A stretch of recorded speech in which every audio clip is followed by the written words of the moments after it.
코로나19로 얼어붙은 경기를 살리기 위해서 정부가 승용차 개별 소비세를 파격적으로 내리고 체크와 신용카드의 소득 공제율은 한시적으로 올리기로 했습니다. 또 만 8세 이하 어린이를 키우는 부모 근로자에게는 가족 돌봄 휴가비도 지원합니다. 박예원 기자입니다. 직원 외엔 아무도 없는 자동차 전시장. 그저 문만 열어둔 상황이 열흘째라고 합니다. 영업점 방문 횟수가 상당히 줄었고요. 월 판매 마감 전이긴 하지만 실제 판매량이 많이 줄어들 것으로 예상하고 있습니다. 정부가 발표한 16조 원 규모의 민생 경제대책 핵심 가운데 하나는 이렇게 얼어붙은 소비, 즉 내수를 되살리는 겁니다. 소비가 눈에 띄게 줄고 있고 지난주에 특히 심해진 게 정부 통계로도 확인됐기 때문입니다.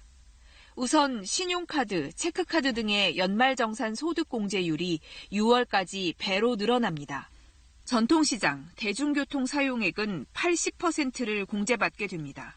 차값의 5%인 자동차 개별 소비세도 1.5%로 낮춰 최대 100만 원을 깎아줍니다. 10년 이상 된 차를 경유차가 아닌 새 차로 바꾸면 혜택이 배가 돼 많게는 286만 원의 세금을 덜 냅니다. 만 8살 이하 아동을 키우는 부모가 가족 돌봄 휴가를 갈 경우 하루 5만 원씩 최대 50만 원의 휴가비를 지원합니다.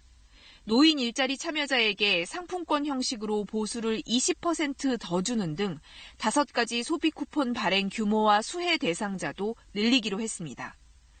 연매출이 6천만 원 이하인 영세 사업자 90만 명에 대해서는 내년까지 매년 20에서 80만 원씩 부가가치세를 깎아줍니다.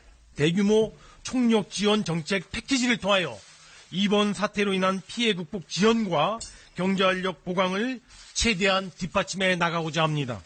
정부는 메르스 때 추경 규모인 6조 2천억 원 이상의 추경 예산안을 편성해 다음 주 국회에 제출할 예정입니다.